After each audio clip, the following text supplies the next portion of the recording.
Hi guys! Welcome back to my YouTube channel. Good morning, good afternoon, good evening sa ating lahat. Saan man tayo sulok ng mundo. Sana'y nasa mabuti tayong kalagayan at ligtas sa anuman masamang kapahamakan. At bago ang lahat, shoutout muna tayo sa founder ng Kalingap, Kuya Val Santos Matubang at Edna Vlogs, Kalingap Rab, syempre kay Jack Matubang at sa lahat ng mga sponsor na walang sawa tumulong sa mga nangangailangan. More blessing to come. At syempre, shoutout din ako dito sa Strikers team. Shoutout sa ating lahat. Cell TV Pets, mega love shoutout sa'yo. Ayan, Hayat Speaks Vlog, mega love shoutout. At syempre, Ate Malo. At syempre, shoutout din tayo dito kay Tita Lydia. Mega love shoutout sa'yo, Tita Lydia. Ang Tita Tiny Falls is fake silixi. Mega love shoutout sa inyong lahat. At syempre, sa Langga at Dudong. At sa lahat ng mga angels. At ayun, ang atin ngayon reaction video ay ipapakita ko muna sa inyo kung ano ang akin dito ngayong topic. Ayan. Yung Biancy po. Hoy, na! Ayan po si Biancy mga kaibigan. Ganda ni Biancy, oh. Ayan, oh. Okay, dito. Ayan na. Ayan na si Biancy po. Andyan na si Biancy, oh. Ayan na. Oh, grabing ganda ni Biancy. Ayan, wala pa si Ido. Si Tatay AIDS. Tatay AIDS. Papa AIDS. Akit na po. Ayan na po si Biancy mga kaibigan, oh.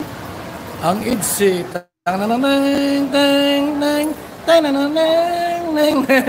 Pasok! Oh, mamano sa atin. Oh, engineer, papasokin mo.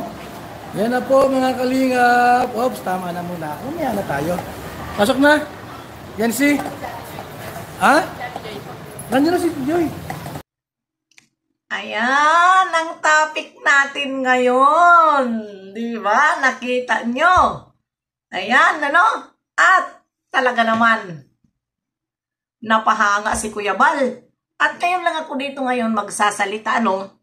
Dahil ito ay, doon nga ito sa kaganapan ng birthday ni ating Pau Pau. Ano? Doon nga, pero ngayon ay talaga naman na nakita natin ang kanyang kagandahan ng ating Bibi Biancy. At hindi lang naman din siyang maganda, lahat ay maganda, ano, na nandoon, na mga angels.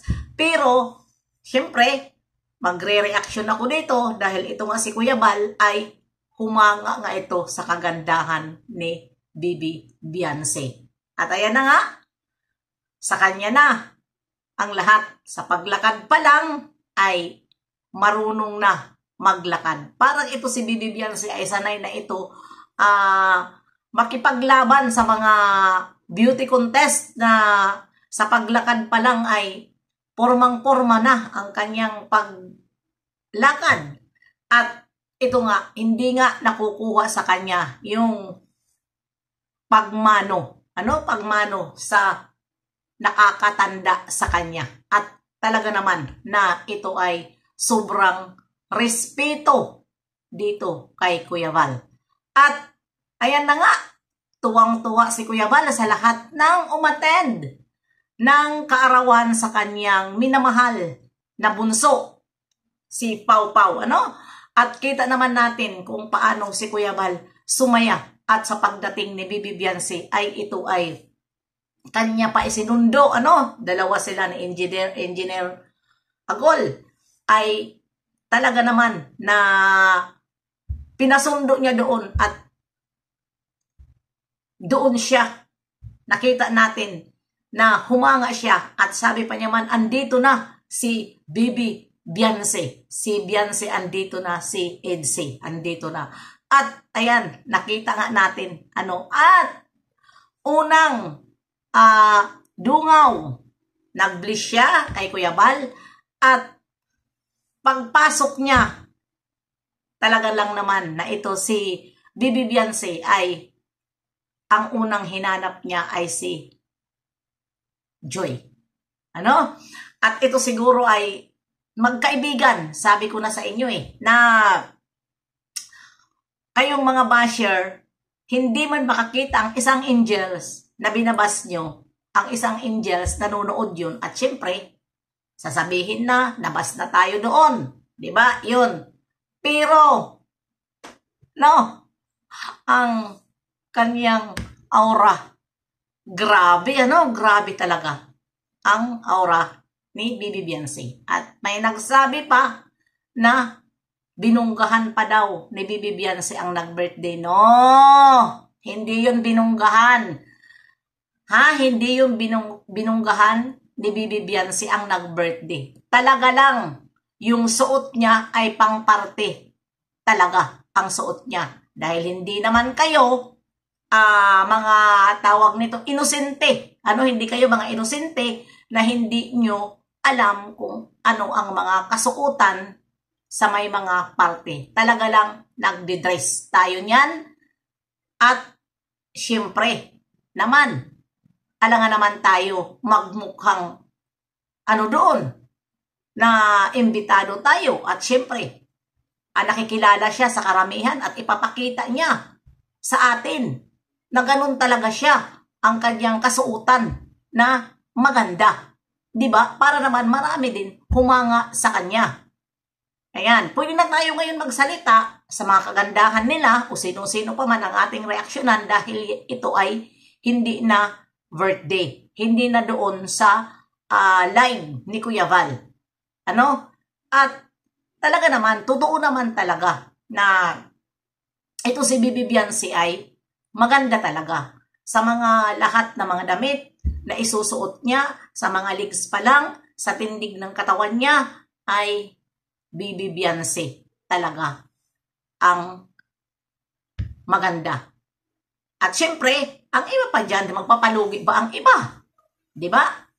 Huwag lang natin muna sila isali dito dahil ang akin lang naman dito nire-reaksyonan ay si Bibi Biancy. Kung baga, ang akin din paghanga.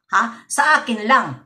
Sa akin paghanga ay talagang hangang-hanga ako sa kanyang katawan at sa kanyang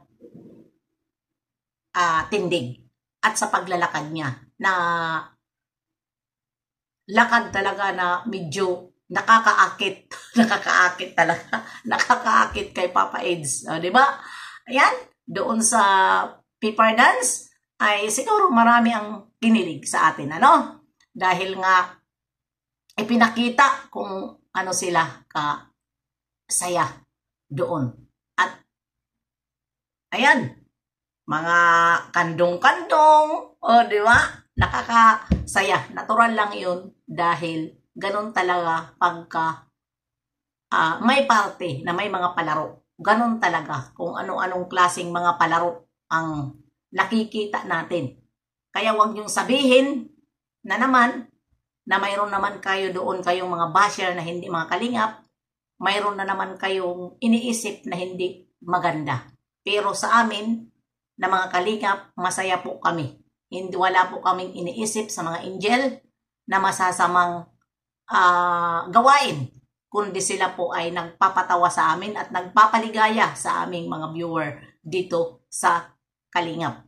Kaya sa aking naririnig dyan, ay inggit na lang kayo dahil wala kayong may content. Basta kami dito sa Kalingap, marami kaming makukontent dito sa Kalingap. Hindi kami nawawalan content dito. At kahit papano ay may views kami kahit hindi banatan. Dahil pinapanood kami. At ngayon tingnan nyo na lang. At ayun na nga, dito tayo, balik tayo kay Kuya Val. Nakakatuwa si Kuya Val. Dahil habang darating ang ating Bibi Biancy ay talaga naman kitang-kita natin kay Kuya Val na andito na, si Bibi Biancy, andito na. At napasabi pa siya, ayan ang ganda ni Bibi Biancy. Diba? Si Kuya Val na yan na nagsalita, napahanga na si Kuya Val. Dahil nga, syempre, yan ay personal na talaga nakita na niya. Kita, araw-araw nakikita niya, halos araw-araw kung makita niya kasi nandoon lang naman sa dait, makikita yan at lagi sinasabi. At lahat na nagsasabi kahit si Berador o sino pa man na nakakita kay Bibi Biancy ay wala silang bukang bibig kahit ito hindi naka-make up. At simple lang, di ba? Kahit siya naglalaban na pinupuntahan doon ni Kalinga Prab, kahit simple lang siya, pinapakita sa atin, kitang-kita ang kanyang beauty. Kaya ayan mga kananay, mga kabanat bagsik, ayan, support po natin ang lahat ng mga upload ni Kalinga Prab, Kuya Val, o sino pa man na mga Kalinga partner. Bye-bye! See you next live and upload. God bless sa ating lahat.